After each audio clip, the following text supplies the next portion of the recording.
Yan mga kadiskarte, dito yan sa Tupas proper. Nag repipe lining kami mga kadiskarte yan. So ito yung dating setup niya, nakaseries sa puso. Ayan, so nang problema pag namatay yung puso, hindi na rin makaigop yung water pump. Kaya ang ginawa namin ay dinirekta na lang namin, nilagyan namin ng suction pipe.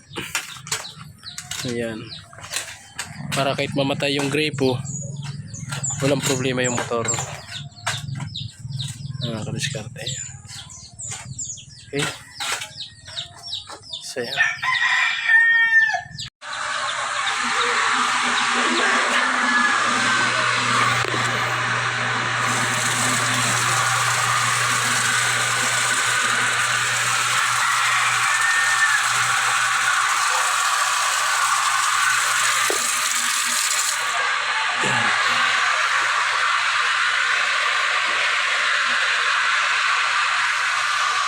Yan ang bagong setup.